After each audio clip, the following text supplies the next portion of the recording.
안녕하십니까. 전세계 계신 CBN 청취자 여러분, 하나님의 말씀으로 사랑과 행복 전하는 CBN 교과방송의 정수 인사드립니다. 안녕하세요. 원주 하늘숲교회의 박성원입니다. 예, 지난주에는 올겨울 들어서 처음으로 첫눈이 왔다고 하는 소식이 들렸습니다. 첫눈 하면은 첫사랑 혹은 설레임 뭐 이런 느낌이 있는데, 어떻게 목사님 첫눈 오는 모습을 보면서 그런 설레임이 있으셨나요? 네. 저희 아이들은 많이 기뻐했고요. 저는 좀 걱정이 컸습니다. 왜냐하면 예. 교회가 산꼭대기에 있다 보니까 눈을 안 치면 교인들이 오지 못해서 걱정도 있었고, 네. 또 한편으로는 또 마음에 눈이 많이 왔죠? 그랬어서. 네, 눈이 갑자기 많이 왔습니다. 그럼 눈 치우느라 고생하셨겠네요. 네, 1년에 한두 번 있는 일인데 그래도 그래요. 이게 네, 보면은 어떤 사람에게는 눈 오는 게 너무나 좋은 일이고 설레이고 기분 좋은 일이긴 하지만, 또 어떤 사람에게는, 어떤 분에게는 또 고생하고 힘든 것이 이렇게 기다리는 상황일 수도 있는 것 같아요. 그러고 보면 우리 인생이 내가 좋은 일이라고 해서 꼭 다른 사람들 좋은 일이 아닐 수도 있고요. 내가 안 좋은 일이 꼭 다른 사람에게도 안 좋은 일이 아니라, 또 그 사람에게는 또 그 일을 통해서 또 새로운 도전이 될 수도 있는 거니까, 우리는 네, 잘 될 때도 겸손해야 되고요. 또 잘 아멘, 안 될 때도 신중하고, 또 뭔가 낙심하거나 좌절하지 말아야 될 거라는 생각이 듭니다. 모쪼록 이 아멘. 추운 날, 또 눈까지 내렸다고 하는 소식이 들리는 이 겨울에 우리 모든 청취자분들 항상 건강하셨으면 좋겠습니다. 자, 오늘은 여호수아 11번째 시간인데요. 제목은 그 땅에 거할 때라고 하는 제목입니다. 먼저 기억절 말씀을 읽어드리겠습니다. 유순한 대답은 분노를 쉬게 하여도 과격한 말은 노를 격동하느니라. 잠언 15장 1절에 있는 말씀이었습니다. 자, 오늘 교과 11번째 시간의 제목은 그 땅에 거할 때라고 하는 제목인데, 어떤 말씀일까요? 제목에서 말하는 그 땅이라고 하는 땅은 어떤 땅을 말하는 것일까요? 당연히 가나안 땅이겠죠. 예, 가나안 땅입니다. 우리는 가나안 땅의 영적인 의미를 이미 배웠습니다. 바로 하늘나라, 천국이죠. 구원받은 사람들이 최종적으로 가는 목적지가 천국이고요.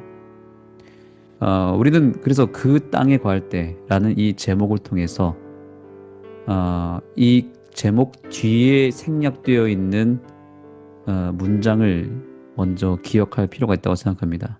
그 땅에 가는 것도 물론 중요하지만 그 땅에서 어떻게 사느냐가 중요하지 않겠습니까? 그래서 저는 개인적으로 이 제목 뒤에 이런 글이 숨겨져 있다고 봅니다. 그 땅에 거할 때 우리는 어떻게 살아야 할 것인가? 이런 질문을 우리 스스로에게 던져볼 필요가 있습니다. 우리가 하늘나라에 가는 것 참 중요하죠. 그런데 하늘나라 백성이 되었을 때 하늘나라 백성답게 우리가 사는 것은 과연 무엇인가를 고민하는 것은 참 의미 있다라고 생각합니다. 우리가 하늘나라의 시민이 되었고 하늘 가나안을 우리가 영적으로 또 믿음으로 받지 않았습니까? 그렇다면 이번 교과를 통해서 우리가 정말 하늘나라의 백성으로서 하나님 나라의 시민으로서 어떻게 살아야 될지를 곰곰이 생각해 보는 시간이 되었으면 좋겠습니다. 여호수아서는 가나안 정복의 이야기죠. 이것은 우리가 영적 이스라엘 백성으로서 장차 하늘나라에 들어가게 되면 그곳에서 어떠한 행복과 어떠한 특권을 누리며 사는지를 보여주는 책이기도 합니다. 행복이라고 하는 것은 결국에는 관계에서 오지 않습니까? 우리가 하늘나라 갔을 때, 또 하나님 백성이 되었을 때 행복한 첫 번째 이유는 하나님과의 관계가 회복되기 때문에 행복합니다. 뿐만 아니라 하나님과의 관계가 회복되면서 우리는 서로 이웃과의 관계, 가족과의 관계에도 좋아지기 때문에 행복해지는 것이죠. 그래서 그 하늘나라의 행복이라고 하는 것은 결국 관계를 통해서 얻어지는 행복이고, 그것을 우리가 이 땅에서 미리 경험하는 장소가 교회라고 하는 공동체입니다. 그렇다면 우리가 행복하기 위해서는 관계가 중요하고 관계가 좋아야 될 텐데, 그 좋은 관계는 어디에서 이르러 오게 되냐면 좋은 품성에서 오게 되는 것입니다. 좋은 인격, 성격, 품성에서 좋은 관계가 형성이 되잖아요. 그리고 그 좋은 관계는 결국 행복으로 연결이 됩니다. 그렇다면 우리는 그 좋은 품성을 위해서 무엇을 먼저 염두에 두어야 되냐면, 품성에서 가장 기본적인 것이 바로 언어라고 볼 수 있습니다. 말이죠, 말. 언어 생활. 이 말 한마디가 천냥빚을 갚기도 하지만 말 한마디로 또 사람을 상처를 주기도 하고 원수가 되기도 하잖아요. 이 언어의 힘은 참으로 놀랍습니다. 우리가 천국 시민이 사용하는 언어는 과연 어떤 언어일까라는 것을 이번 교과를 통해서 배우게 될 것입니다. 그래서 이번 교과를 통해서 우리의 언어가 변화되고 또한 우리의 인격과 품성이 변화되어서 정말 우리의 삶 자체가 하나님 나라의 백성다운 삶이 되기를 간절히 소망합니다. 예, 오늘 말씀은 여호수아 22장을 배경으로 해서 오해와 갈등이 있을 때 어떻게 풀어야 될지, 결국 이러한 풀어가는 모습을 통해서 하늘 가나안 땅에 가는 분들은 이 땅에서 어떻게 이 갈등의 문제를 해결하면서 풀어가는 마음을 갖는 사람인지, 그것을 좀 배울 수 있을 것 같습니다.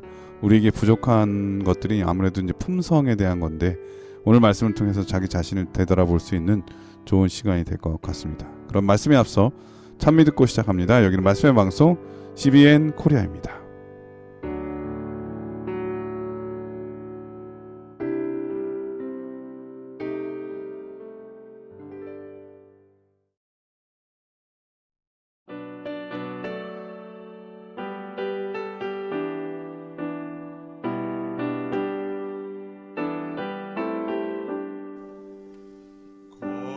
걸음마다 주와 함께 숨 쉴 때도 주와 함께 언제든지 주와 함께 내 생활 모두 기도라. 기도 시간 기쁨 넘쳐 하늘의 평화 마음에 차고 생명샘물 솟아나네. 예, 찬미 잘 들었습니다. 이럴서지는 헌신이라고 하는 제목인데요. 어떤 말씀일까요? 네, 이제 이스라엘 백성들이 가나안 땅을 본격적으로 정복해가는 그런 과정 가운데서 요단 동편에 먼저 이르렀습니다. 이 요단강 동편도 매우 기름진 땅이었다고 합니다. 12지파 가운데서 어떻게 보면 서로 차지하려고 하는 땅이 될 수도 있었는데, 아니나 다를까 세 지파가 먼저 움직입니다. 루벤 지파, 갓 지파, 므낫세 반 지파가 이 요단강 동편을 달라고 지도자한테 요청을 합니다. 그랬을 때 사실은 이것은 다른 지파와 어떤 공평하지 않는 부분이 될 수 있기 때문에 반대도 있을 수 있고 허락하기가 쉽지 않았을 텐데, 어쨌든 허락을 얻어냅니다. 그래서 결국에는 요단강을 중심으로 동쪽과 서쪽이 불가피하게 나뉠 수밖에 없었습니다. 루벤 지파와 갓 지파와 므낫세 반 지파가 동쪽을 먼저 차지하게 되면서 나머지 9지파 반이 서쪽에서 이제 서쪽을 정복하고 거기를 분배를 해야 되는 그런 미션이 남은 것이죠. 그러면 이 루벤, 갓, 므낫세 반 지파가 먼저 땅을 차지했기 때문에 어쩌면 이기적인 마음으로 나몰라라 할 수도 있고, 그냥 우리는 여기 차지했기 때문에 우리는 여기서 편안하게 쉬겠다라고 할 수도 있겠죠. 그런데 이들은 그렇게 하지 않았습니다. 땅을 먼저 받은 특권은 얻었지만, 그러나 아직 전쟁은 끝나지 않았기 때문에 그저 그들이 누리는 것으로 그치지 않고 다른 지파를 도와서 끝까지 이 가나안 전쟁에 참여해서 끝까지 이 전쟁이 끝날 때까지 도와주겠다라고 하는 책임 의식을 가졌던 것입니다. 우리는 여기서 두 부류의 사람들을 보게 됩니다. 첫 번째는 기회를 얻은 소수입니다. 그리고 두 번째는 관용의 정신으로 양보한 다수입니다. 기회를 얻은 소수는 누굴까요? 루벤, 갓, 므낫세 반지파가 되겠습니다. 그리고 양보한 다수는 나머지 9지파와 반지파입니다. 므낫세 반지파가 됩니다. 네. 혹시 어. 이 방송을 듣는 분들 중에 므낫세 반지파 하니까 이 반지파가 뭐지? 이렇게 생각할 수 있는데 말 그대로 헷갈릴 수도 있겠네요. 네, 말 그대로 반절이에요. 그렇죠? 므낫세의 반절 지파. 네, 반은 서쪽으로 왔고 반은 네. 동쪽으로 왔습니다. 그리고 예. 사실은 이 요단 저희는 뭐 제가 이 성지순례를 안 가봐서 잘 모르겠지만 이 지리적으로 볼 때 요단강을 건너지 않은 지역이 요단 동편이었던 것 같아요. 네. 그렇기 때문에 이 정복 전쟁을 하기 위해서는 요단을 건너가야 서쪽으로. 되는데 서쪽으로 요단 동편을 먼저 찾아야 했다는 것은 요단강을 건널 필요가 없게 됐다고 하는 것과 마찬가지죠. 그러니까 더 그렇습니다. 이상 건너가서 싸울 필요가 없는 필요가 거예요. 없죠. 예, 땅을 이미 고생할 필요가 차지했기 없는 때문에. 것입니다. 예, 그렇기 때문에 이런 것 때문에 모세가 정복 전쟁에 참여하지 않을까봐 이들을 책망하면서 설득하는 장면도 있잖아요, 그렇죠? 그렇습니다. 네, 자세하게 설명해 주셔서 감사합니다. 그래서 그것에 대한 흔쾌히 헌신을 마다하지 않았던 이 두 지파 르우벤 갓 그리고 므낫세 반지파가 있었다는 거죠. 그리고 나머지 다수가 양보를 해준 거예요. 그렇죠. 어떻게 보면 서로 차지하려고 할 수도 있고 형평성에 맞지 않지만 네. 서로 양보가 된 겁니다. 그리고 또 다행스러운 것은 이 세 지파가 정복 전쟁할 때 요단 서편에 정복 전쟁할 때 제일 선봉에 서서 싸웠잖아요. 맞습니다. 사실 제일 이제 선봉에서 이미, 가장 예. 어려운 자리, 위험한 자리 같죠. 그러니까 이미 차지했기 때문에 그냥 뒤에서 슬슬 이렇게 할 수도 있는데 그렇게 하지 않고 네. 적극적으로 앞장서서 선봉에 섰다고 하는 게 그게 참 멋지게 보이는 장면인 것 같습니다. 그렇습니다. 이게 웬만한 사회에서는 나타나기가 어려운 장면입니다. 우리가 사회생활을 하고 또 공동체 속에 있다 보면은 자연스럽게 이러한 현상이 나타납니다. 기회를 얻은 소수가 늘 있고 또 양보하고 또한 먼저 하라고 이렇게 관용의 정신으로 많은 다수가 그 기회를 얻은 소수를 위해서 또 헌신하고 희생하는 그런 모습도 볼 수 있게 됩니다. 그런데 그러다 보니까 이런 이야기가 나올 수 있죠. 늘 고생하는 사람만 고생한다. 일하는 사람만 일한다. 그리고 특혜를 누리는 사람은 따로 있다. 이렇게 억울함을 호소하기도 합니다. 가나안 땅을 분배할 때도 이러한 문제가 분명히 생길 수밖에 없는 구조였죠. 그런데 놀라운 것은 이 두 부류가 서로 연합하였다는 것이 중요합니다. 기회와 특권을 먼저 획득한 부류는 자기들만 좋게 됐다고 자랑하거나 안도하지 않고 오히려 더 무거운 책임을 앞장서서 짊어지려고 했고요. 그리고 기회를 얻지 못한 다수의 사람들은 넓은 마음으로 먼저 그 땅을 차지할 수 있도록 양보하고 인정해 주었다는 것입니다. 그래서 큰 부작용이 없이 이들이 하나가 된 것입니다. 바로 이것이 천국의 모습입니다. 천국은 서로를 먼저 생각하고 먼저 배려하는 곳이라고 합니다. 우리가 이런 속담이 있잖아요. 사돈이 땅을 사면 배가 아프다고요. 그러나 천국은 그런 곳이 아니죠. 사돈이 땅을 사면 배가 아픈 것이 아니라 천국은 남이 잘 되는 것을 기뻐하는 곳이죠. 그래서 남이 나보다 더 잘 되고 더 편안하고 나보다 더 행복한 것이 배가 아픈 것이 아니라 목사님 말씀대로 입이 아픈 거죠. 너무 웃어서요. 네, 그런 축하해 곳이 주더라고. 천국이죠. 축하해주고 더 좋아해주고 행복해하는 거죠. 남이 나보다 못하거나 나보다 힘들거나 나보다 괴로우면 그들을 외면하는 것이 아니라 그들과 함께하고자 하는 그 마음이 바로 천국 백성의 마음인 것을 잊지 마시기 바랍니다. 이것은 르우벤 지파와 갓 지파와 므낫세 반 지파가 보여준 것입니다. 네. 이들이 보여준 이 이타적인 정신 정말 아름답지 않습니까? 정말 세상에서는 찾아보기 드문 아름다운 모습이죠. 세상은 서로 헐뜯고 서로를 배려하기보다는 나를 늘 먼저 생각하는 그런 이기적인 정신이 편만하지 않습니까? 그런데 이 므낫세 갓 지파 그리고 르우벤 지파가 보여준 이러한 이타적인 정신은 도대체 어디서 이르러 온 것일까요? 어떻게 이들이 이러한 봉사를 1년도 아니고 무려 6년, 7년까지 할 수 있었을까요? 그 비결은 무엇일까요? 이번 교과의 교훈에서 그 답을 찾을 수 있습니다. 요단강에 의해 갈라진 이들이 연합하며 충성을 유지한 비결은 그들은 동료 이스라엘을 섬긴 것이 아니라 그들에게 사명을 주신 하나님을 섬겼기 때문이다. 아멘. 자, 여러분, 여기 보세요. 기회를 얻은 사람들과 기회를 박탈당한 사람들 사이의 연합은 결국에는 서로가 서로를 먼저 생각하는 배려가 있었기 때문인데 그 배려의 힘은 어디서 왔다고 말하고 있나요? 사람을 섬기기 위한 것이 아니라 그들은 하나님을 섬겼기 때문이라고 말합니다. 그러니까 물론 그 사람들을 위해서 봉사한 건 사실이지만 그러나 더 큰 의미에서 그들은 이것이 다 하나님을 위한 영광, 하나님의 영광을 위한 것이고 이 섬김이 하나님을 섬기는 것과 같다라고 하는 동일시가 일어난 것입니다. 사람을 바라본 게 아니라 하나님을 바라본 것이죠.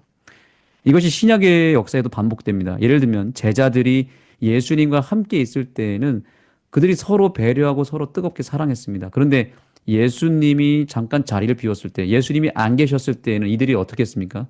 서로 더 누가 크냐, 누가 먼저냐, 누가 으뜸이냐 이렇게 하면서 서로 싸웠습니다. 서로 비교하면서 싸웠습니다. 그들이 예수님을 놓칠 때마다 연합은 깨어졌고 배려는 사라졌고 질투와 시기가 생겼습니다. 그러나 반대로 예수님과 함께 할 때에는 그들에게서 놀라운 배려가 일어나고 서로를 사랑하고 서로를 용납하는 그런 아름다운 모습이 나타났죠.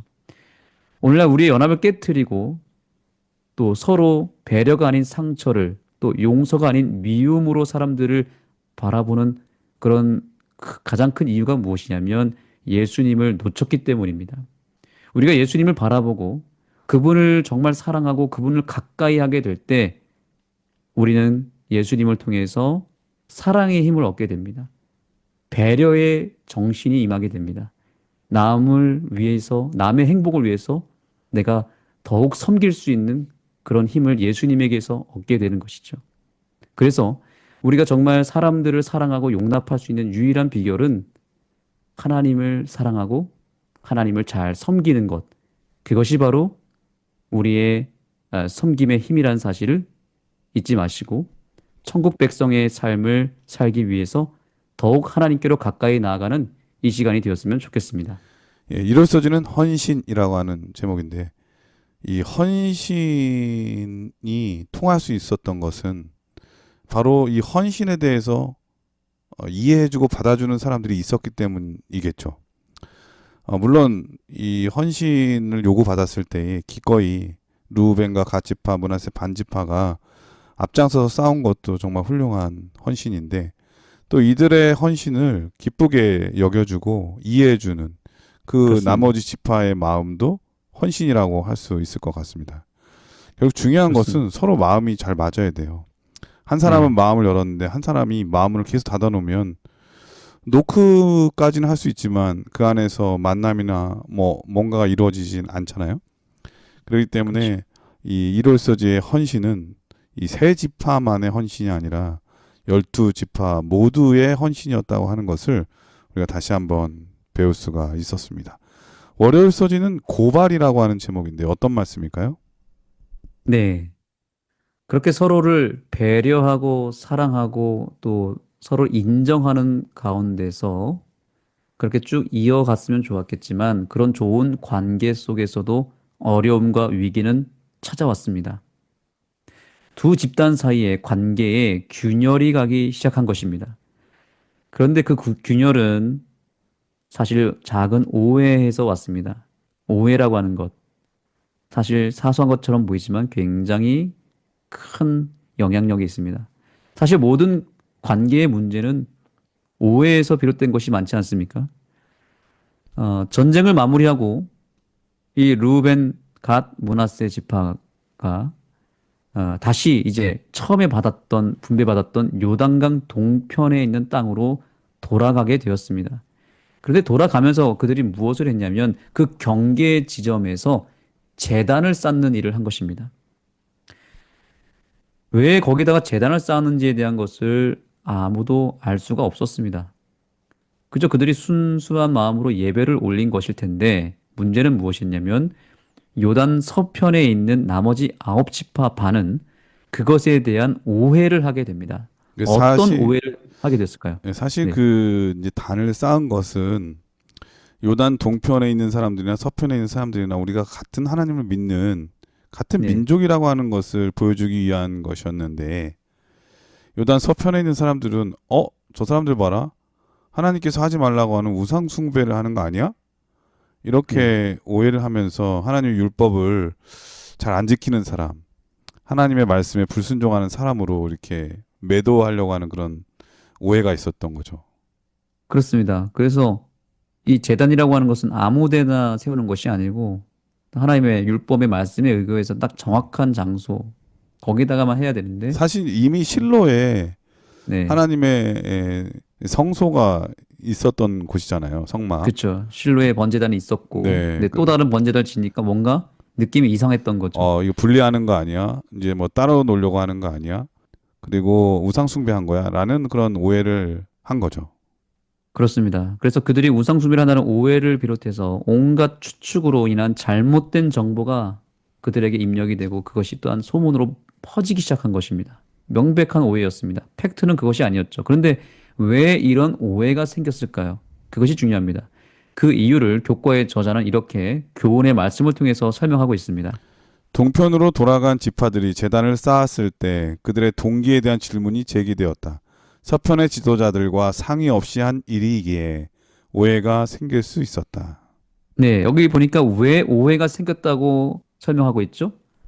예, 서로 대화가 없었던 거죠. 예, 서로 상의한 일이 없었기 때문에 오해가 생겼다고 말합니다. 이게 그렇게 큰 문제가 아니었던 거죠, 사실은. 그러니까 서로 사전에 소통만 했다면 이런 문제가 없었는데 서로 소통하지 않았다는 거예요. 모든 문제의 대부분의 원인이 목사님 잘 아시겠지만 소통의 부재 아닙니까? 소통하지 않았을 때 우리는 뭐 목회적으로나 경험적으로 많이 경험하지 않습니까? 소통 없이 어떤 일을 하게 되면 반드시 부작용이 있기 마련입니다. 그러니까 일방적으로 그러면 소통이 없으면 어떤 일이 벌어지냐면 일방적으로 뭔가 일이 그냥 진행되는 거예요. 아무런 소통 없이 독단적으로 하게 되면 사람들이 그 자체로 상처를 받기도 하고 부정적인 시각이 자기도 모르게 나올 수밖에 없는 그런 현상이 나겠죠. 근데 사실은 처음부터 소통이 없는 것도 문제인데 대부분은요, 소통을 하다가 저 사람하고는 소통이 잘 안 돼. 소통해봐야 소용이 없어. 그리고 내 말을 그럴 수 이렇게 있죠. 해도 그대로 받아들이지 않을 거야. 하는 그러한 생각들 있잖아요. 섣부른 판단들. 그렇죠. 이런 것들도 많이 작용하죠. 그리고 또 한 가지는 대화를 하다 보면은 늘 이렇게 올바른 용어 선택, 단어 선택 네. 그렇게만 하면 좋은데 사람이 실수를 하잖아요. 말하다 보면은. 근데 그거를 이해해주지 못할 때 그냥 마음을 닫아 그 말 한마디에 단어 한마디나 용어 한마디 그런 뉘앙스 한마디 때문에 마음 문을 닫아버리고 대화에 아예 참여하지 않으려고 하는 사람들도 있거든요. 그러다 그건 보면 너무 많죠. 네, 네. 그러다 보면은 소통이 안 될 수밖에 없죠. 그러니까 이 일방적인 소통 안 된다는 것은 여러 가지 이유와 작용이 있는 것 같아요. 그래서 우리가 소통하는 방법을 배우고 대화법도 배울 필요가 있는 것 같습니다. 그래서 아무리 사이가 좋아도 정말 좋은 관계 속에서도 뭔가 소통에 문제가 생기면 관계에 균열이 가기 시작하지 않습니까? 네, 부부 사이도 그렇고 부모와 자녀와의 관계, 친구와의 관계, 교우와의 관계도 잘 좋은 관계를 유지하다가도 어떤 대화에 단절이 생기거나 소통에 문제가 생기면 이렇게 지금 요단강 중심으로 동편 사람들과 서편 사람들이 이렇게 잘 지내다가 갑자기 소통에 문제가 생기니까 문제가 생겼듯이 네, 우리의 어떤 신앙생활 속에서도 얼마든지 이것은 생길 수밖에 없다는 거예요. 그래서 우리가 교회에서 회의를 하거나 또 소그룹을 할 때 충분한 대화를 나눠야 되고 목사님 말씀대로 그렇게 대화를 나누고 소통할 때 적절한 언어 정말 사람들에게 상처를 주지 않고 또 힘을 줄 수 있고 행복하게 할 수 있는 언어와 그런 태도를 잘 우리가 준비하고 갖추는 것은 상당히 중요한 것이라고 생각합니다. 그 사람은 실수를 통해서 성숙해지잖아요. 네, 근데 실수했다고 마음 문을 닫아버리고 소통을 하지 않으면 네, 그거는 그 사람에게 더 이상 용서하지 않겠다고 하는 정죄의 모습과 똑같거든요. 그런 면에서 그렇죠. 누군가에게 대화를 할 수 있는 기회를 주고 들어준다고 하는 것은 어떤 면에서 용서의 시작일 수 있는 것 같고요. 그리고 그렇습니다. 그게 바로 상대방에 주는 기회인 것 같아요. 네, 예, 우리가 다 죄인이잖아요. 하나님께서 우리에게 기회를 주셨기 때문에 우리가 죄인에서 구원받고 용서받은 건데, 만약에 하나님께 나아갈 수 있는 기회 자체가 없고 하나님께서 우리의 말을 들어주시지 않는다면, 귀를 닫으신다면, 말할 수 있는 기회를 주지 않았다면 우리는 하나님 앞에 설 수 없을 거예요. 그래서 우리가 기도할 수 있는 것은 엄청난 특권인 게 맞는 거예요. 그렇지 않나요? 네. 그래서 우리가 이 소통을 그리고 대화를 배우기 위해서는 소통의 왕, 또 대화의 달인에게 가서 배워야 되지 않을까요? 누가 있을까요? 생각나는 분 있습니까? 당연히 예수님이시죠. 그렇습니다. 우리가 하늘나라 가면 왜 행복한가? 저는 생각해 봤을 때, 소통의 왕 되시는 예수님, 대화를 정말 이 세상에서 제일 잘하시는 예수님과의 대화가 저는 기대가 되는 겁니다. 예수님과의 소통 때문에 행복하지 않을까? 저는 그런 생각을 하거든요. 근데 예수님께서 이 땅에 오셨을 때에도 정말 끊임없이 소통하시고 끊임없이 대화 나누셨죠. 우물가에, 우물가에서 한 여인을 만났을 때에도 그분은 거기서 대화를 나누셨습니다. 그 대화를 통해서 한 영혼을 구원했잖아요. 끊임없이 질문하시고 경청하시고 공감하시는 예수님의 모습. 우리가 예수님에게서 그런 것을 배워야 될 필요가 있는 거예요. 삼위 하나님, 아버지 하나님, 아들 하나님, 성령 하나님도 이 세 분 하나님이 영원 전부터 계속해서 무엇 하실까요? 소통하십니다. 끊임없이 그분들이 가지고 있는 개인의 어떤 생각과 마음과 공유할 수 있는 많은 것들을 남김없이 다 서로 삼위 하나님이 공유하시지 않습니까? 그래서 저는 그것이 하나의 소통이라고 봅니다. 소통을 통해서 완벽한 일체를 이루신 삼위 하나님을 통해서 우리는 진정한 행복과 기쁨이 결국에는 우리가 하나님을 끊임없이 배우고 우리의 창조주 되시고 구원주 되시는 하나님 안에 있을 때에 우리는 그런 것들도 배울 수 있고 진정한 행복의 비결을 원리를 깨달을 수 있다는 것이죠. 그래서 이 땅에서도 우리가 하나님과의 소통은 물론이고 모든 사람과 자주 대화를 나누고 교류하면서 우리가 가지고 있는 오해가 풀어지고 하나님께 배운 그대로 소통하고 대화를 함으로 인해서 우리가 이 세상에서 정말 최고의 행복을 누리게 되는 그리고 가장 큰 힘을 소통과 대화에서 얻는 주의 백성들이 되기를 간절히 소망합니다. 예, 월요 서지는 고발이라고 하는 제목이었는데요.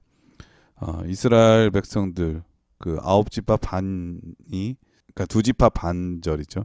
이 두 지파 네, 반을 고발한 사건을 우리가 살펴봤습니다. 그러고 보면 이 눈에 보이는 게 전부가 아니라는 것을 다시 한번 느끼게 됩니다. 우리는 우리 눈에 보는 것이 전부라고 생각할 때가 많거든요. 그리고 보이는 대로 판단하고 보이는 것을 가지고 정죄할 때가 많죠. 그렇기 때문에 그러한 상황 속에서 상대방이 어떤 생각을 하는지 대화로 풀어가는 것, 또 들을 준비를 갖추는 것, 그게 바로 얼마나 중요한 이 하늘에 갈 사람의 품성의 모습인지 다시 한번 살펴볼 수 있었습니다. 화요일 아멘. 소지는 과거의 부정적인 경험 때문에라고 하는 제목인데요. 어떤 말씀일까요? 네, 이 오해라고 하는 것은 소통을 통해서 대화를 통해서 빨리 풀어내지 않으면 이 오해는 점점 자라기 시작합니다. 점점 눈덩이처럼 커져서요. 이 오해를 통해서 우리는 엄청난 에, 고난을 겪게 됩니다. 오해를 받아서 곤란했던 기억들이 있으시겠죠? 소위 뭐 가짜 뉴스가 오늘날 성행하잖아요. 어떤 특정 집단에 대해서, 어떤 개인에 대해서 오해를 하게 되고 그 오해의 불씨를 끄지 않으면 오해는 점점 커지고 더 증폭되게 되어 있습니다. 여기 두 지파 그리고 므낫세 반지파에 대한 오해를 계속 간직했던 요단 서편에 있는 이스라엘 백성들은 급기야 소위 진상 조사단을 꾸려서 그들에게 따지러 찾아간 것입니다. 그리고 그 대표자로 누구를 뽑았냐면 엘르아살의 아들 대제사장 비느하스라고 하는 인물을 내세웠습니다. 비느하스는 과거에 어떤 일을 이뤘냐면 이스라엘이 시딤에서 바알보르이라고 하는 우상을 섬기면서 큰 배도를 저질렀을 때 의분으로 죄를 멸한 유명한 사람이었습니다. 비느하스를 대표로 세웠다는 것은 그렇다면 무엇을 의미할까요? 과거의 그 심판의 역사를 기억했던 백성들이 이 비느하스를 통해서 그들이 의심하고 있는 그 요단 동편의 사람들의 그 배도를 심판하고 그들의 죄를 드러내고자 했던, 그리고 판단하고 심판해서 그들의 죄를 끝장내려고 했던 의도가 여기에 들어가 있는 것입니다. 이런 걸 뭐라고 말할 수 있냐면 프레임을 씌웠다라고 말할 수 있습니다. 프레임 씌웠다 들어보셨을 겁니다. 네. 혹은 답정너 들어보셨나요? 답을 정해놓고 예, 이미 답을 정해놓고 그 대답을 강요하는 속칭이죠. 그래서 아예 범죄자로 만들어 놓고, 그 다음에 정죄를 하는 거예요. 지금 요단 서편 사람들이 동편 사람들에 대한 오해가 점점 강화돼서 이제는 프레임이 만들어진 겁니다. 제가 비영 남자거든요. 저도. 그리고 제주도 사람입니다. 제주도 고향입니다. 아, 그러니까 목사님 제주도 분이세요? 그러니까 이제 비영 남자 하면 차가운 남자, 좀 무뚝뚝한 남자라고 프레임이 씌워져 있고요. 제주도 남자 하면 또 프레임이 어떤 프레임이 있냐면 제주도 남자는 말이 적고 무뚝뚝하다 이미지가 있습니다. 그러니까 어떤 그런 이미지를 가진 사람은 제가 제주도 사람입니다 하면은 저 사람은 되게 무뚝뚝하겠다라고 하는 선입견이 생기겠죠. 색안경을 끼고 보면 온 세상이 그 색깔처럼 보이듯이 프레임이나 이 선입견이라고 하는 것은 이렇게 무서운 것입니다. 비느하스의 눈에는 지금 어떤 색안경이 쓰여졌을까요?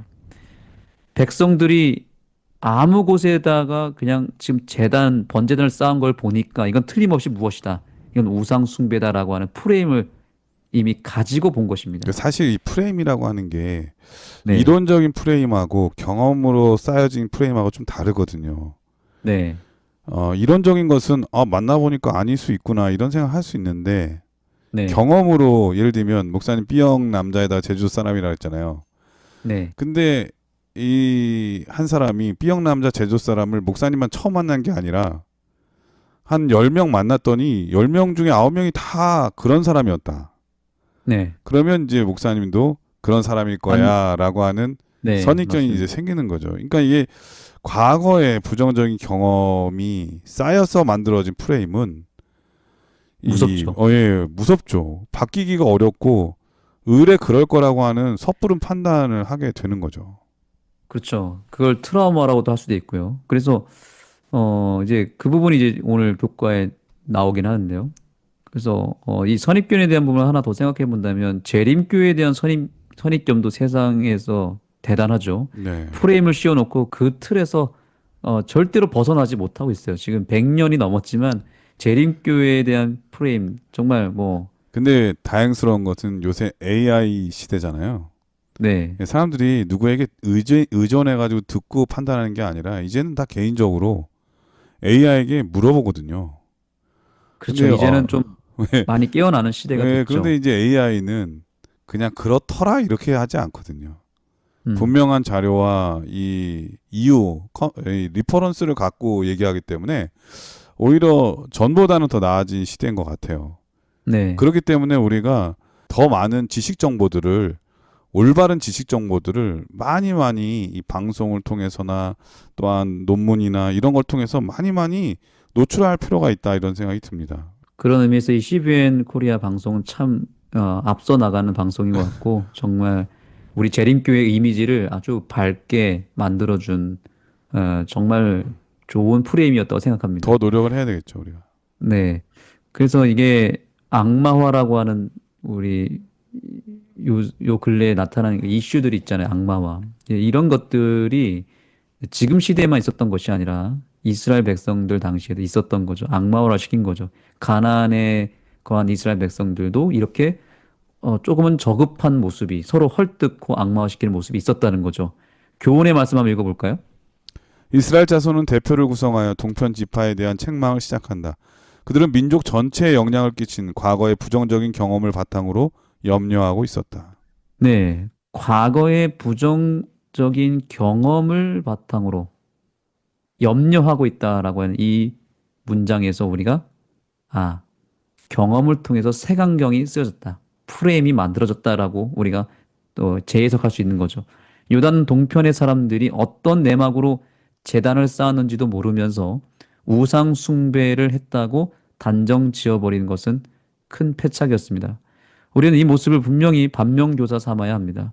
오늘날 우리 사회와 가정에서 이런 일들이 얼마나 많습니까? 심지어 교회 안에서도 서로가 색안경을 끼고 보는 경우가 얼마나 많습니까? 의심하고 추측하고 단정지어서 사람들에게 상처를 남기는 일이 종종 있습니다. 예를 들어서 한 청년이 예를 들면 모자를 푹 눌러 쓰고 교회 예배드리러 왔다고 보겠습니다. 그러면 어떤 프레임이 쓰여질까요? 아, 요즘 애들은 개념이 없구나. 아니, 장로님 자녀가 왜 그래? 아니, 목사님 자녀가 왜 그래? 이런 프레임. 또, 왜 모자를 쓰고 왔을까? 오늘 안 씻었나? 뭐 이런 프레임을 씌울 수도 있고요. 근데 이런 일들이, 이런 프레임이 너무 많다는 거죠. 그래서 우리는 섣불리 진상조사단을 꾸려서 또 뒤에서 수군수군 하기도 하고 또 앞에서 대놓고 뭐라고 큰 소리를 하면서 야단을 치기도 하죠. 사정도 잘 모르는 상황에서 모자 쓰고 온 사람이 왜 쓰고 왔을까를 생각할 필요가 있고 뭔가 사정이 있겠지. 우리가 판단을 좀 유보하고 뒤로 미루고 조금만 생각을 해보면 오히려 배려가 되는데 그냥 내 생각이 튀어나가서 예를 들면 모자를 벗겨버린다거나 실제로 제가 있었던 게 그런 비슷한 일이 있었어요. 모자를 쓰고 왔다고 해서 모자를 벗겨버렸어요. 그래요. 예. 예배당에서 이렇게 쓰는 거 아니라고 하면서. 네. 되게 상처가 되지 않았을까요? 예전에 근데 어떤 알고 봤더니, 예, 예. 알고 봤더니 뭔 일이 알고 봤더니 예를 들면 머리 수술을 한 겁니다. 아, 예. 그런 사정도 모른 채, 그 저 사람 왜 모자 모자 쓰고 벗긴 왔지? 분은 되게 미안했겠네요. 근데 아직도 모르고 있어요. 아, 그래요? 수술한 줄 모르고 있어요? 예. 상처받은 것도 전혀 모르고 있습니다. 그냥 아, 나중에 알게 된 거죠.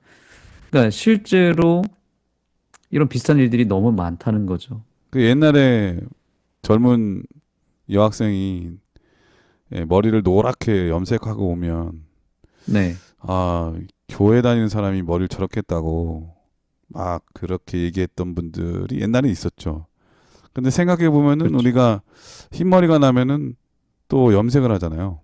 네. 그거랑 별 차이가 없거든요. 더 예뻐 보이려고 하는 거는 그런 차원에서는. 네. 근데 네. 우리가 누가 하면은 조금 안 좋은 거, 또 누가 하면은 저거는 괜찮은 거 이런 생각을 하는 것, 이 차별하는 거죠. 이것도 어떤 면에서 선입견, 또 목사님 말씀하신 대로 프레임일 수도 있다 이런 생각이 드네요. 네. 그래서 우리가 늘 생각해야 될 거는 뭔가 사정이 있겠지라고 하는 이 자세가 정말 필요하다는 거고요. 교과에서도 지금 그걸 얘기하는 거예요. 판단을 좀 뒤로 미루고 뭔가 어떤 사정이 있는지를 한번 생각해보고 알 때까지 기다려보자는 겁니다. 화요일 교과의 제목과 그 핵심 질문을 통해서 우리가 깨달아야 될 메시지가 있습니다. 그것은 뭐냐면 과거의 부정적인 내 개인의 경험 때문에 나에게 색안경 혹은 선입견, 트라우마가 생겨버린다는 것을 알라는 것입니다. 그걸 지우지 않고 살면 나에게 씌워진 여러 색안경으로 인해서 많은 사람들이 또 상처를 받을 수 있다는 거예요. 예를 들면 남성 혐오, 여성 혐오, 뭐 정치인이나 연예인에 대한 악마화, 또 교회에 대한 어떤 이단 시비, 한 개인에 대한 안 좋은 이미지가 꼬리표처럼 평생을 따라다니게 만드는 거죠. 내 눈에 색안경 때문에 그걸 이렇게 보는 사람들이 점점 늘어날 수도 있다는 것입니다. 그래서 건강한 그리스도인은 그 색안경을 다 던져버리고 예수님의 눈으로 세상을 보고 예수님의 마음으로 사람을 바라봐야 된다는 것입니다. 전혀 선입견이 없이 누구든지 만날 수 있고 모든 사람과 친구가 될 수 있는 그런 예수님의 품성이 우리에게 필요하고 그래서 가능하면 누군가에 대한 판단과 지적은 최대한 뒤로 미루고 내 안에 있는 색안경을 제거시켜서 그 상대방을 있는 그대로 바라볼 수 있는 그런 건강한 그리스도인들이 우리 모두가 다 되었으면 좋겠습니다. 예, 화요소지는 과거의 부정적인 경험 때문에라고 하는 제목인데 이런 경험이 있는 사람들은 더더욱 그렇게 편견 없이 보기가 어렵잖아요.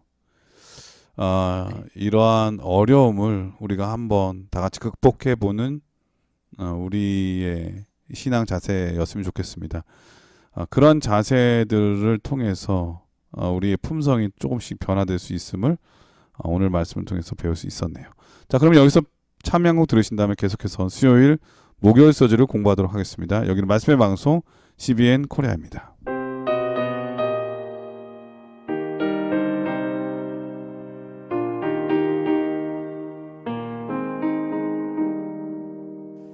내가 지금 사는 곳 주의 크신 은혜요 주를 믿게 된 것은 더욱 크신 은혜라 넘치는 주의 사랑 놀라운 주의 은혜 날마다 경험하며 주께 감사합니다. 예, 수요일 서지는 유순한 대답이라고 하는 제목인데 어떤 말씀일까요? 네, 누군가가 나를 그렇게 선입견이나 색안경을 끼고 바라보고 더 나아가서 나를 공격하고 판단해서 나에 대한 나쁜 이미지를 만드는 사람이 있다면 기분이 어떨까요? 누군가 나를 악마화시켜서 이 세상에서 가장 나쁜 사람으로 만들어 버렸거나 나를 이상한 사람으로 만들었다면 정말 억울하지 않겠습니까? 울분이 나지 않겠습니까? 물론 우리가 네, 오해를 받았다면 억울할 수도 있어요. 근데 만약에 오해가 아니거나 뭐 사실 잘못할 수도 있잖아요. 우리가 실수를 네, 할 수도 있잖아요. 네, 근데 네, 실수한 것 때문에 그 사람은 나쁜 사람이야. 그 사람은 앞으로 절대 더 나은 사람으로 바뀔 수 없어. 라고 판단하는 그런 행위들 있잖아요. 그게 바로 대화의 단절이거든요. 소통의 단절. 네, 네, 저는 그런 경우도 여기에 해당된다는 생각이 들어요. 네, 물론 오해해서 하면 진짜 말할 것도 없이 사람이 실수할 수도 있잖아요. 실수하는 걸까지도 그렇게 하는 것도 저는 우리가 조금 생각을 한 번쯤 바꿔야 되지 않나 이런 생각을 해보게 됩니다. 그렇죠. 그러니까 그런 어떤 공격을 받았을 때 사실은 억울하기도 하고 상처도 되고 정말 이걸 어떻게 해야 될까 고민이 되는데 그래서 우리가 어디 가서 남 얘기하는 거를 참 조심해야 한다고 보는 게 내가 무심코 던진 누군가에 대한 이야기가 소리 소문 없이 그것이 사라지는 게 아니라 그게 돌고 돌아서 거대한 이미지, 거대한 프레임이 되어 있을 수 있다는 거죠. 정말 억울하지 않겠습니까? 그런데 잘 알지도 못하면서 얼토당토 않는 말로 나를 공격할 때 같이 거기에다가 맞불을 넣어서 똑같이 비판할 수도 있고 욕을 할 수도 있겠죠. 그렇죠? 네. 너는 안 그래? 너보다 내가 나. 뭐 이러면서. 우리 이렇게 많이 예전에 어렸을 때 싸웠잖아요. 우리 너도 했잖아. 이러면서. 네. 사람이 이 다툼이 계속되는 이유 중에 하나는 거기에 있는 것 같아요. 예. 너나 나나 뭐가 차이인데라는 생각들 있잖아요. 네. 그리고 네가 더 나빠라고 하는 생각들. 너 때문이야. 뭐 예. 이렇게. 너가 그렇게 했기 때문에 나도 이렇게 근데 한 거야. 이렇게 저는 하잖아요. 네. 차라리 서로 싸우는 상황이면은 나은 것 같아요. 네. 왜냐하면 서로 대화가 되니까. 일방적인 게 억울하죠. 근데 이제 정말 어려운 거는 대화 자체를 끊는 거예요. 예, 그 사람이 말하는 걸 난 듣지 않겠다. 이런 경우는 답이 없죠. 예, 이건 어떻게 할 수가 없는 거죠. 그러니까 저는 그거는 상대방을 거기까지만 이해하게 되잖아요. 그러면 쟤는 그런 사람이라고 하는 그 경험, 과거의 부정적인 경험에서 끝나기 때문에 정죄당하잖아요. 앞으로도 그 사람은 더 나아지는 사람이 아닐 거라고 하는 생각들을 계속 얘기하다 보면 그 사람은 계속 나쁜 사람이 돼가고 있잖아요. 저는 맞습니다. 그러한 상태가 더 나쁜 것 같아요. 그렇죠. 그래서 그런 일들이 지금 시대뿐만 아니라 성경 시대도 있었다는 거예요. 그러니까 요단 서편 사람들과 요단 동편 사람들 사이에서 그런 일이 벌어진 건데 요단 서편 사람들이 오해를 하고 또한 프레임을 씌워서 범죄자 취급을 했을 때에 요단 동편 사람들은 어떤 반응을 했을까? 이게 궁금하지 않습니까? 그런데 교과에서 이렇게 정리해주고 있습니다. 지금까지 이 지파들은 고발에 대답하지 않고 오히려 자신들에게 제기된 혐의에 조용히 귀 기울이고 있었다. 고발의 심각성을 생각할 때 그들의 인내는 모범적이며 유순한 대답은 분노를 쉬게 하여도 과격한 말은 노를 격동한다는 잠언의 진정한 의미를 보여준다. 네. 자, 여기서 우리는 하늘 백성들의 아름다운 모습을 보게 됩니다. 일단 첫 번째로 이 요단 동편 사람들이 어떻게 했다고 말하고 있습니까? 조용히 귀 기울였다라고 말하고 있어요. 조용히 상대방의 말에 귀를 기울여 준 겁니다. 무슨 말을 하든지 일단 다 들어준 거예요. 심지어 내 욕을 하더라도 들어줬다는 거예요. 여기서부터 변화가, 기적이 나타나는 겁니다. 경청의 힘은 참 위대한 것 같습니다. 참고 다 들어주는 게 필요하죠. 네. 지금 요단 동편 사람들은 일단 조용히 다 들어준 거예요. 그런 다음에 복수심으로 거칠게 날카롭게 뭔가 대받아치려고 또 할 수도 있겠지만 그 다음에 어떻게 했다고 말하고 있습니까? 어, 그들의 인내는 모범적이며 유순한 대답. 오늘 이번 교과의 전체 주제 핵심어라고 할 수 있습니다. 유순한 대답으로 그들에게 부드럽게 나아갔다는 것입니다. 뭐 이렇게 했겠죠. 아, 그랬군요. 그렇게 생각할 수도 있겠네요. 충분히 이해합니다. 이렇게 뭔가 이것보다 훨씬 더 유순한 태도로 대답을 한 것이죠. 부드럽게 흥분하지 않고 차분하게 대답을 했던 것입니다. 그래서 이렇게 흥분하지 않고 정말 유순하게 대답하며 오히려 그들의 말을 들어주는 자세를 취했을 때 기적이 일어난 것입니다. 그래서 우리는 어떤 문제가 생기고 갈등이 일어났을 때 가장 기본적으로 이 두 가지를 해야 된다고 생각합니다. 요단 동편 사람들처럼 일단 첫 번째는 잘 경청하는 것. 상대방이 어떤 말을 하는지 먼저 내가 들어주겠다라고 하는 자세로 잘 들어주는 게 필요하고 두 번째는 우리가 말을 할 때 정말 유순한 태도로 부드럽고 따뜻한 대답. 이것이 이 두 가지만 잘한다면 웬만한 문제는 다 조금씩 해결이 되지 않을까 싶습니다. 교훈의 말씀을 한번 읽어주시겠습니까? 고발에 대한 유순한 대답은 다시 연합하게 이끌었다. 그들은 분리를 염려하여 재단을 쌓았기에 배교의 증거가 아닌 주님을 경외하는 마음임을 증명하였다. 네, 감사합니다. 상대방에 대한 이야기를 자세히 들어보니 드디어 이해가 되고 오해가 풀리기 시작한 것입니다.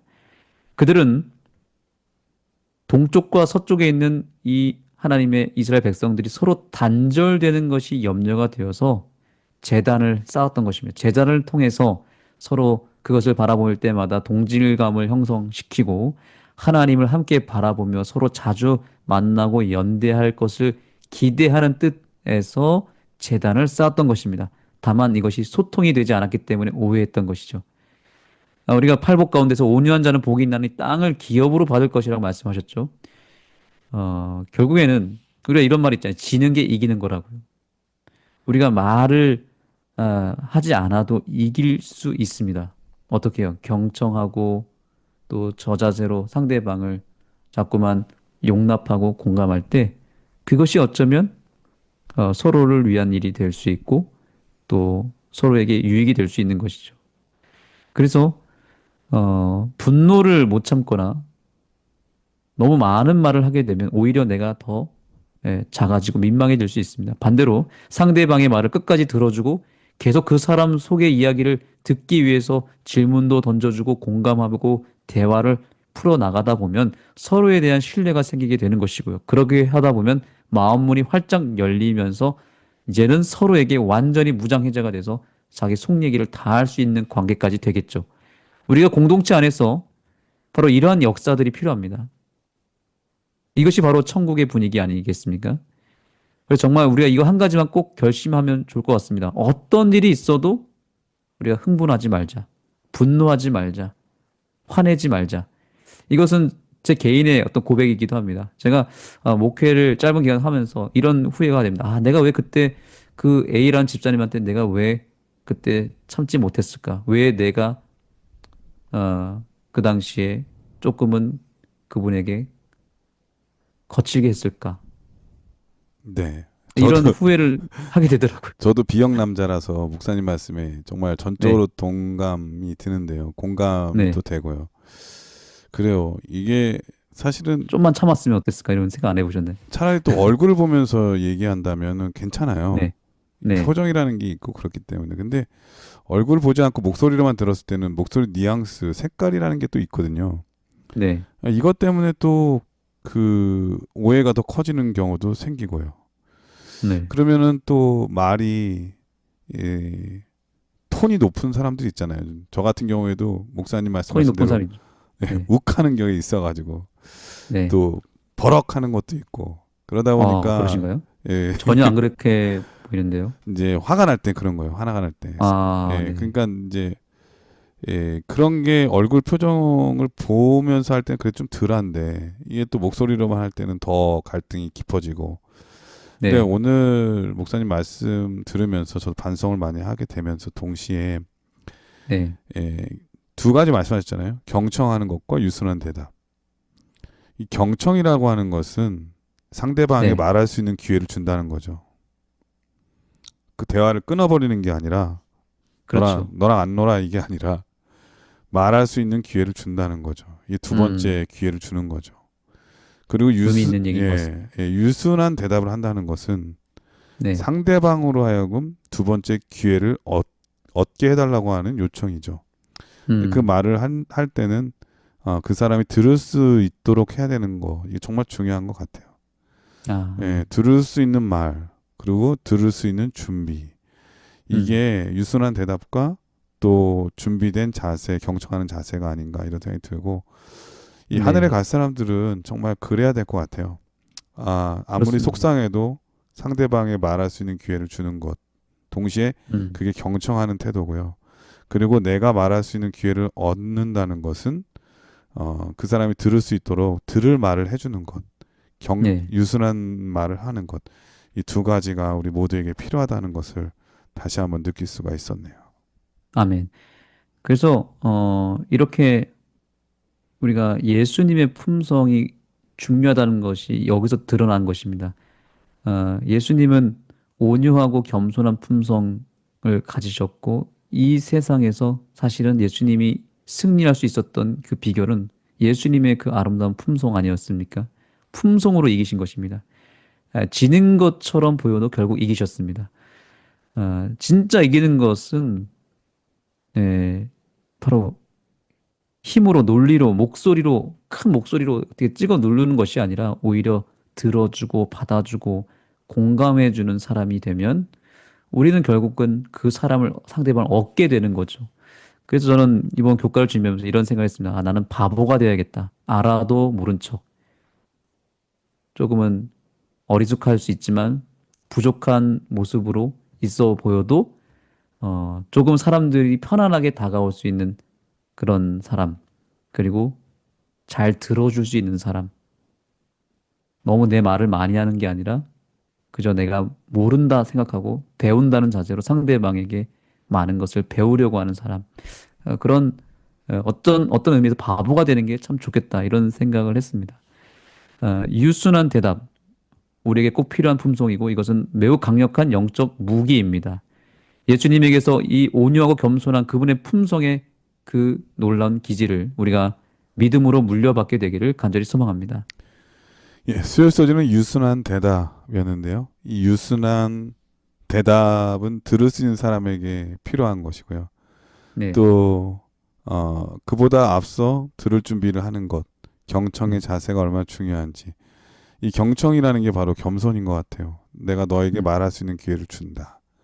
그리고 그 기회를 얻었을 때 우리는 유순한 대답을 통해서 상대방이 알아들을 수 있게 말할 수 있는 것.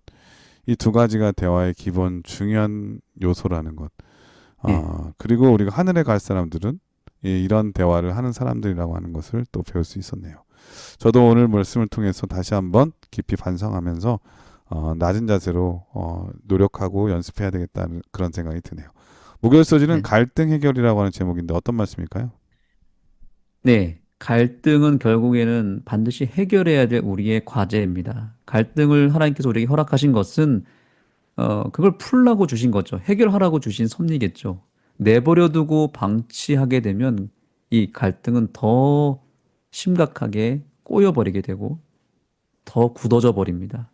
그래서 갈등은 늘 생기기 마련입니다. 이스라엘 백성들도 그렇게 잘 지냈으면서도 생기지 않았습니까? 그 얘기는 뭘 반증하는 걸까요? 오늘날 우리가 교회 안에서 또 가정 안에서 얼마든지 갈등이라고 하는 것은 생길 수밖에 없다. 그러니까 그걸 두려워하는 것이 아니라 그거를 잘 풀어낼 수 있는 사람이 필요한 것이고 그런 방법을 아는 것이 중요한 것이죠. 그래서 교과 저자는 이제 마지막 이야기를 풀어가면서 6가지 정도로 이렇게 자세하게 기록을 했습니다. 여러분들께서 꼭 한 번씩 읽어보셨으면 좋겠습니다. 다 읽지는 않겠습니다. 다만 마지막이 참 중요하다고 생각합니다. 여기 첫째는 소통하라, 뭐 그다음에 결론이나 판단을 최대한 늦추라 이렇게 정리를 하죠. 그런데 맨 마지막이 뭐냐면 서로 함께 기뻐하고 연합하라는 것입니다. 항상 마무리가 중요하지 않습니까? 소통하는 것도 중요하고 끝까지 인내하며 온유한 대답을 하는 것도 물론 중요한데 가장 중요한 것은 마지막이죠. 마무리가 중요하죠. 그 마무리는 뭘까요? 바로 연합이라고 하는 겁니다. 그냥 서로 갈등 해결하고 화해하고 끝나면 안 된다는 거예요. 갈등 해결의 증거를 해결했다고 하는 갈등이 완전히 에, 해결됐다는 증거를 만들라는 거죠. 화해의 증거가 필요하다는 겁니다. 그 증거가 뭘까요? 개인적으로 저는 그것이 연합이라고 생각합니다. 서로 더욱 단단하게 하나가 되어가고 이전보다 내가 더 이 상대방을 사랑하고 자주 그러기 위해서는 자주 만나야 되고 자주 밥도 먹어야 되고 차도 마셔야 되고 소통도 해야 되고 자주 대화를 나눠야 되겠죠. 예수님 안에서 서로 좋은 추억도 만들고 서로 정말 뜨겁게 사랑하는 관계가 돼야 된다는 것이죠. 쌩하고 눈도 안 마주치고 인사도 서먹서먹하고 멋쩍어서 눈길을 피하거나 이렇게 지내는 어떤 교인이나 혹시 가족이 있으십니까? 그렇다면 이번 기회를 통해서 우리는 연합을 시도해야 됩니다. 눈도 마주쳐야 되고요. 먼저 내가 다가와서 악수도 해야 되고 인사도 해야 될 수 있어야 되고요. 나의 모든 자존심 다 내려놓고 얼굴에 한번 이렇게 철판을 깐다고 생각하시고 내 자아를 다 십자가에 못 박아 버리면 그게 가능합니다. 그렇게 나를 욕했던 사람, 나와 정말 견원지간인 원수 같은 사람이 교회에 나타났다면 어떻게 하시겠습니까? 내가 교회를 떠나야 될까요? 아니면 그분을 쫓아내야 될까요? 어떻게 해야 될까요? 우리는 예수님의 품성으로 품어야 되는 것이죠. 그런 연합이 일어날 때 그것이 진정한 갈등 해결이고 그것이 부흥의 시초가 될 것이고요. 내 삶에 엄청난 변화의 물꼬가 될 것입니다. 그래야 교회다운 교회가 되지 않겠습니까? 그것이 그런 곳이 있다면 그것이 천국이지 않겠습니까? 신앙의 정말 꽃은 바로 그런 용서, 용납, 그리고 하나됨이라고 생각합니다. 그 갈등을 우리는 꼭 풀어내야 됩니다. 그리고 연합해야 됩니다.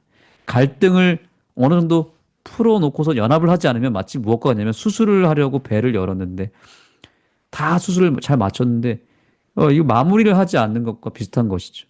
이건 대형 사고지 않습니까? 그래서 우리가 영적 친교 모임이 그래서 중요하고 소그룹이 중요하고 교회에서 자주 사람들과 소통하는 것이 그래서 중요한 것입니다. 이것을 되게 만드는 것은 어쩌면 각 교회의 지도자들의 몫이라고 볼 수도 있습니다. 그런 의미에서 교훈의 말씀을 한번 읽어주시면 감사하겠습니다. 연합은 진리를 희석하고 원칙을 포기하면서 지켜야 하는 것이 아니다. 그래도 징계는 마지막 수단이며 먼저 화해와 말씀에 근거한 목회적 노력이 우선이다. 네, 이 말을 한마디로 요약하면 이것입니다. 수단과 방법을 가리지 말고 연합하라는 것입니다. 관계가 깨어졌든 원수가 됐든 그러면 그럴수록 더욱 정말 연합하기를 힘쓰라는 것이죠. 서로 정죄하거나 뭔가 징계를 하거나 내쫓는 일은 정말 맨 마지막으로 아니면 할 수만 있으면 하지 말라고 얘기하고 있죠. 예. 그래서 우리가 건강한 공동체는 이렇게 서로가 하나 될 수 있는 분위기, 계속 모여서 연합하고 같이 기도하고 같이 서로 매 주일마다 안식일마다 회개하고 서로 용서하는 교회. 저는 그런 교회가 여기 이 방송을 듣는 여러분의 교회가 꼭 되었으면 좋겠습니다. 이 교과를 공부하면서 우리는 요단 서편이 아닌 요단 동편의 사람들의 신앙을 잘 배워야 되겠습니다. 물론 서편에서도 배울 수 있는 교훈이 있습니다. 용납하고 양보하는 것. 그러나 그들의 실수를 우리는 절대 반복해서는 안 됩니다. 판단을 너무 성급하게 하면 상처받고 교회를 떠나게 되어 있습니다. 그래서 우리는 이런 고백이 나오도록 해야 됩니다. 이 세상에 정말 하늘나라가 있다면 바로 저 교회가 하늘나라일 거야 라고 하는 고백. 너무 아름다운 고백 아닌가요?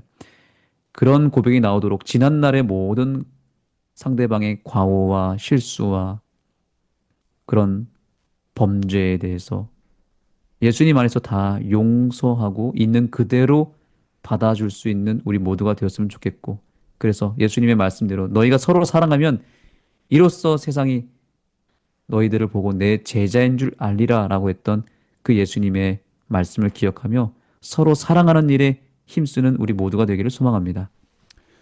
예, 목요일 서지는 갈등 해결이라고 하는 제목이었는데요. 정말 갈등은 해결해야 됩니다. 해결하지 않으면 그것을 품고 사는 것은 더 사람을 힘들게 하죠. 그래서 오늘 말씀하신 것처럼 우리가 갈등 해결할 수 있도록 소통하고 또 판단을 최대한 늦추고 서로 이야기하고 또 약간의 손해볼 각오를 좀 하고, 그리고 대화를 한다면 온유하고 유순한 대답을 하고, 목표는 갈등 해결하기 위해서 함께 노력하고 기뻐하라는 말이죠. 근데 저는 그 생각도 들어요. 이 연합 갈등을 해결했다고 해서 늘 같이 붙어 있어야 된다는 생각은 아닌 것 같습니다. 왜냐하면 계속 갈등이 생길 것 같으니까요. 서로를 존중해 주는 거 필요해요. 이 바울과 이 마가가 이 갈등이 있었을 때에 그들의 그 서로의 길을 인정해 줬잖아요. 네. 그런 것처럼 서로를 존중해 주는 게 필요하다는 생각이 듭니다. 그것은 갈등이 해결된 후에 일어날 수 있는 일이죠.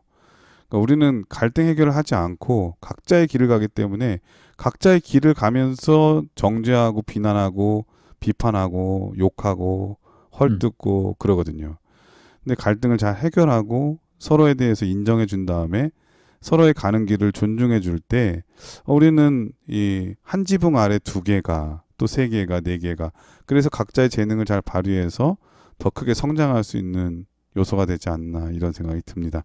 어쨌든 제일 좋은 방법은 가장 좋은 중재자 되시는 성령께 묻는 기도의 모습이겠죠. 항상 기도하고 노력하는 우리 모두가 됐으면 좋겠습니다. 목사님께서 이번 교과를 간략하게 정리해 주시고 기도하고 마치도록 하겠습니다. 네, 우리는 하늘 가나안에 반드시 거하게 될 백성이 확실합니다. 맞습니까? 그렇다면 우리는 이제 하늘 백성답게 하늘 백성, 가나안 백성처럼 살아야 되겠죠. 그러기 위해서 우리는 오늘 요단 서편의 사람들 그리고 요단 동편의 사람들의 관계 속에 나타난 특별히 언어에 대해서 배웠습니다. 우리는 이제 남을 죽이는 언어가 아니라 남을 살리는 언어를 활용해야 되겠습니다. 남을 판단하고 정죄하는 것은 최대한 뒤로 미루라고 말하고 있네요. 그리고 그저 우리가 할 일은 그 상대방을 사랑하는 일만 하면 됩니다. 판단은 하나님이 해주실 것입니다. 상대방이 정말 잘못한 일이 있다면 그것은 하나님이 바로 잡아주실 것이고요. 우리가 할 이유는 없습니다. 우리가 개입하게 되면 부작용이 일어납니다. 우리가 잔소리하고 우리가 판단하고 비판하면 변화는 일어나지 않고 부작용만 생길 뿐이라고 영감의 글은 이렇게 이야기합니다. 제가 읽어보겠습니다. 부조화 선지자 519페이지입니다. 교과에도 있습니다. 일찍이 비난과 힐책으로 그릇된 태도를 교정받는 자는 한 사람도 없다. 오히려 그렇게 함으로 바른 길에서 아주 멀리 떠나가고 마음이 굳어져서 죄를 뉘우치지 않는 자들이 많다. 친절한 정신과 겸손하고 관대한 태도가 과오를 범한 자를 구원할 수 있고 많은 허물을 가릴 수 있다. 아멘. 여러분, 이 말씀을 마음에 새기시고 이제 오늘 이후로부터 우리는 요단 동편 사람들처럼 유순한 대답을 통해서 또 경청하는 자세를 통해서 상대방의 과오를 덮어주고 오히려 그들을 아름다운 부드러운 말로 격려하고 사랑하며 사람을 살리는 그런 요단 동편 사람들이 되기를 간절히 소망하며 모든 말씀을 마치겠습니다. 예, 목사님께서 기도해 주시고 교과를 마치도록 하겠습니다. 하나님, 오늘 이 교과를 통해서 우리를 이미 하늘 백성으로 삼아 주셨고 하늘 가나안 땅을 약속해 주셔서 감사합니다. 아멘. 이제 우리가 그 하늘나라의 백성이 되라고 이야기하시고 그 백성다운 삶을 살라고 명령해 주셨사오니 우리가 순종하며 나아가기를 원합니다. 우리의 언어를 바꿔주시고 우리의 말 생활과 말의 습관의 변화와 개혁이 일어나게 해주시고 주님께서 우리의 삶에 변화를 일으켜 주옵소서. 예수님의 이름으로 간절히 기도드립니다. 아멘. 네, 전세계 계신 CBN 청취자 여러분, 이 유명한 마하트마 간디는 이런 얘기를 했습니다. 평화는 갈등이 없는 상태가 아니라 평화로운 수단으로 갈등을 다룰 수 있는 능력이 있는 곳이다. 우리의 삶에도 마찬가지겠죠. 갈등이 없을 수는 없습니다. 이 갈등을 어떻게 해결하느냐, 그것이 바로 하늘 백성의 진정한 모습이 되어야 하겠죠. 잘 듣고 유순한 대답으로 말할 수 있는 우리의 모습, 또 노력하면서 기대해 보면 우리도 언젠가 그러한 모습으로, 그런 품성의 사람으로 도달해 있지 않을까, 그런 생각이 듭니다. 한 주일 동안 건강하시고요. 저는 다음 주에 더 좋은 모습으로 찾아뵙도록 하겠습니다. 안녕히 계십시오. 안녕히 계세요.